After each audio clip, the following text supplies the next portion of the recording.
Hey guys, and welcome back to the Ecom Freedom YouTube channel. In this video, I'm going to be talking about the biggest mistakes new beginners make in 2022 when it comes to e-commerce, specifically Amazon FBA. There are a lot of things that newcomers find difficult when it comes to Amazon and e-commerce for that matter. It makes complete sense. It's a completely new concept. It's only about, 5-10 years old, right? So when it comes to brick and mortar, which has been around for hundreds of years, when we talk about the concept of e-commerce, it's new to you, it's new to me, relatively. When you first get into e-commerce, there's so much to learn, right? Initially, let's just say, assuming you're starting with Amazon, let's just go from, product research to getting it in Amazon shelves to getting sales, right? So what does that look like? So first, you need to discover e-commerce and discover that it is an actual thing. And then take a course or you kind of learn it on your own, it is really up to you. Now, I actually, 4 years ago, I learned it on my own through just kind of reading and stuff like that. And I made a lot of mistakes along the way. If I had my time back, I would have taken a course. But, here we are. It happens. Let's just say, okay, we discover e-commerce. First game, set, match, we need to find a product. Okay, we find a product, we need to get it to the United States. We find a supplier, we find a freight forwarder. Our freight forwarder picks up our units from China, ships them to the United States. We get them in Amazon fulfillment centers, and then we got to sell them. So we need to advertise, right? So there's a lot of little things there that need to be done, and that is just Amazon, right? So if you switch over to Shopify, which is in an ideal world, you have Amazon, Shopify, Etsy, Walmart, eBay, all these different channels, and for that matter, your brick and mortar. That would be a very, very, very successful brand. So then you go over to Shopify. Shopify has its own set of beasts. You need to learn about email marketing. You need to learn how to set up a Shopify store. You need to learn how to drive traffic to your Shopify store. How do you do that? You do that through Facebook ads. How do you make, Facebook ads that are good at converting into sales, right? It's all about split testing. What is split testing? Well, it's showing a water bottle at this angle and then a water bottle at this angle and seeing which ad kind of does better. That's just the whole concept of e-commerce, and I just wanted to kind of brush over it because there's a lot to learn here. Okay, so what are the five biggest mistakes that I've seen so far in my experience, mentoring these students? So first and foremost is the product research phase. Everybody wants to rush it. Everybody wants to get a product to market. They think they're going to be a millionaire tomorrow. It's not how this works. It took me 2 years before I even started to take money out of the business to pay myself, right? I had a job while I was, doing e-commerce, right? I'm an engineer by trade, but I wanted to grow my business. So, I didn't, you're not going to be able to grow it if you take money out of the business. So product research, what do I mean by that? So people expect that you can just go on Alibaba, find a water bottle, order 500 units, bring it to the United States, and sell it like hotcakes. Sorry, but that is not the case. What you really need to do, you really need to take your time when it comes to product research. And I like to introduce a new term, product research and development, because there's multiple ways to do this. And we go into this in the course and, on the YouTube channel and Dan's YouTube channel, we go into this in more in depth. But there are several approaches to take. You could do the stereotypical approach, which most courses teach. You use your classic jungle scatter helium 10. You run your extension. You find some products that are making good revenue, this and that. I find this to be a decent technique. I like to use it more as a validation technique. I like to work back from the customer these days. So what do I mean by that? I'm not going to give away a product here. We give away a product that me, Andrew, and Dan are launching in the actual Amazon course. We peel back the curtain, we show you guys what the product is, this and that, but I'll give you the niche that it's in. We found a customer who is a tennis player. So, okay, what do tennis players like? They like tennis rackets, they like tennis balls, they like, tennis apparel. So anyway, we found a product in this realm. We basically moved back from the tennis customer and developed the product around them. This product was a never before seen product on Amazon, but we use Jungle Scat as a validation technique in similar products on Amazon to see, okay, will it sell well? Well, we're putting this complete spin on it. which we needed to encompass some tooling. So we had to pay $600 in tooling for this product. And that was pretty much it. We didn't need any molds, any of that stuff. So it was a relatively low price product to bring to market. So we ended up getting like 250 to 300 MOQ, I believe, minimum order quantity. Like, you would not be able to find this product on Alibaba, right? So that makes things so much more difficult for my competitor to find my product and copy me. We don't have a patent on this. So if my competitor found my product, be like, oh, this is a cool concept, they'd have to find a supplier who is willing to make this product, make this concept, and then bring it. You know, we already have 8 months on the competition, assuming they found it the day that we launched, right? Whereas if it was a run-of-the-mill product like this water bottle, and they brought it to market, it would be relatively easy and quick for me to go on Alibaba, find this water bottle, bring it to market, and, kind of catch up. So that's where I think people need to make the divide in e-commerce in 2022, 2023, and beyond. Need to get a little bit creative. Can't rush the product research phase. It's all part of it. Good things save time. So what's the second point? You don't take your time when it comes to finding quality suppliers. Quality suppliers have fantastic communication.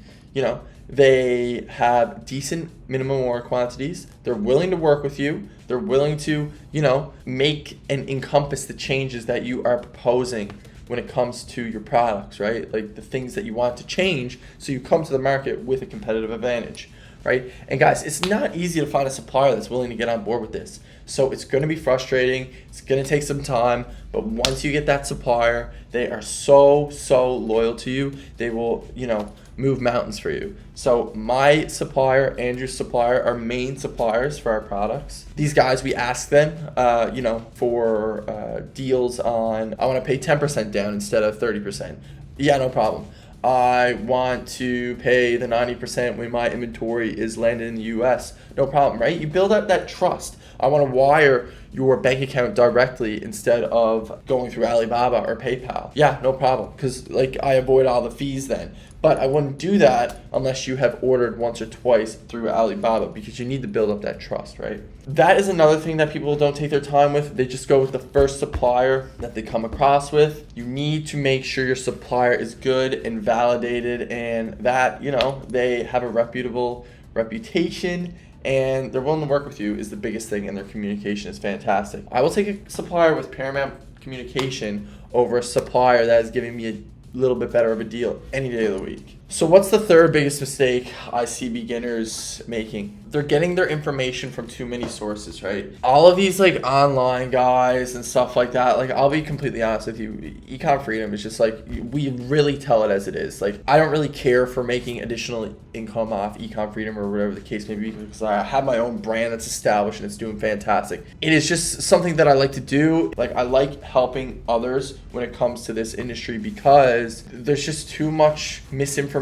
out there about this. Like I said, in the product research phase, these gurus are coming and saying that, you can get a product off Alibaba, bring it to it. It's not the case. It doesn't work like that. If you want it to work like that, you are living in La La Land. It takes a lot of time. We have the product check service in Ecom Freedom. People submit their products to us, and 9 chances out of 10, I'm saying no, right? If I'm not 90% sure that the product's going to do well, and we have a very rigid criteria for products doing well, you need to have a competitive advantage. You give the customer a reason to buy your product over the competition, and we are very hard on the students, but that is for good reason. A lot of the students get frustrated with us, but it's for good reason. We have a very rigid criteria when it comes to approving a product. If you're getting your misinformation from different programs and different people on YouTube, you're kind of going to get a little bit confused with it, and you're probably going to be deterred from e-commerce in a way. All the information that you need is here. Me and Andrew both have $1 million businesses. So does Dan. He has a couple. Everything you need to know, we've been through, right? So that's one of the biggest mistakes that I made when I first started, was that I had nobody really to turn to. I didn't take a course.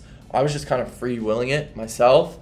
Luckily, I was a little bit diligent in the beginning and was able to, realize early that I needed to give a customer a reason to buy my product over the competition. And that's what I did. And it has worked so far so well. So that is the third biggest mistake I think you guys make, or, newcomers make for that matter. Another mistake that beginners make is they get very nervous when it comes to launching a new product, and they change multiple factors on their listings, in their advertising, their campaigns, all this kind of stuff in the launch phase. Guys, I launched 2 products a month and a half ago. For about a month, they were getting 1 to 2 sales a day. It's all part of it. I anticipated that. I was like, whatever, it doesn't even matter. I'm not organically ranked. I'm going to get PPC sales. My advertising cost of sale was through the roof.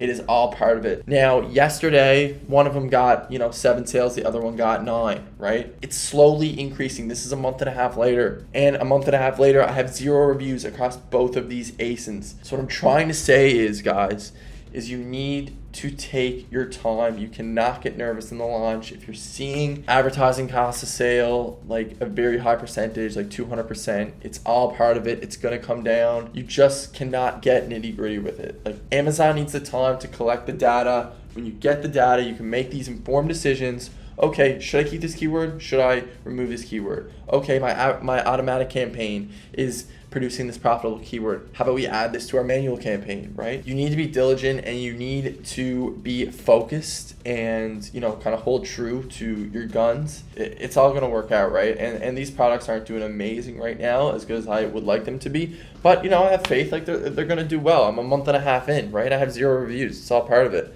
You need social proof. Month and a half in, guys, 0 reviews. Do not get stressed out if you have 2 weeks with no reviews. It's all part of it. So the 5th biggest mistake I see beginners making, a lot of times you guys are lazy and you don't want to work for it. You gotta think that there's somebody working 24 hours a day to kind of take what you have, take this idea, take that, right? You can't get complacent in this industry, right? In business, for that matter, in general, you need to be the best at what you're doing. I need to be the best product developer and product advertiser in my niche, or somebody's going to come in and kind of take my products, take my ideas. If I'm not the best and I'm not constantly innovating, not constantly launching products, this is going to get away from me, and that scares the hell out of me, right? And it should scare the hell out of you too. So we have a Facebook group in the Ecom Freedom course, right?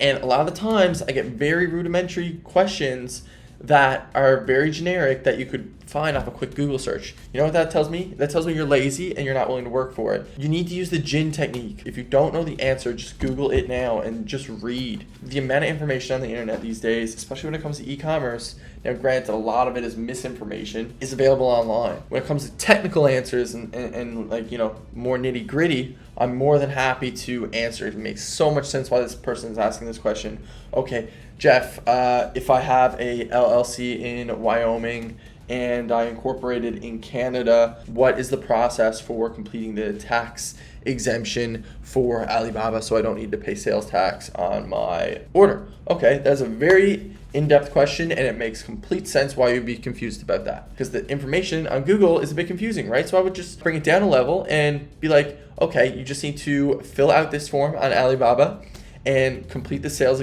exemption this way. And once you fill out this form, which is very intuitive, you just put your employment identification number in there and submit some documents. There's really nothing to it, right? So those are the 5 mistakes that I see beginners making all the time through the courses. They are very 5 avoidable mistakes through a little bit of diligency, organization, and perseverance and taking your time. It takes time, guys. Good things take time. You're not going to be able to replace your 9-to-5 income in the next week, in the next year, if you want to grow. 2 years? Yeah. 1.5? Maybe. Yeah. But if you have a product that takes off, you're going to want to keep that product in the shelves year round. And that takes time. With that, guys, I hope you learned something with this video. If you like this video, please give us a thumbs up and subscribe to the channel. We are growing here on the Ecom Freedom YouTube channel. We're just kind of giving you guys broad knowledge here, little golden nuggets of the course here and there. We just finished the Amazon update for the Amazon course. Shopify 1 will be done in the next few weeks. Summer is going to be great for Ecom Freedom. We are finishing up a lot of big projects right now. After I get back from my trip that I'm going on this afternoon, I'm going to make a couple of brand new modules for the Ecom Freedom Amazon course. So if you like that, I'll see you in the course. Thanks, guys.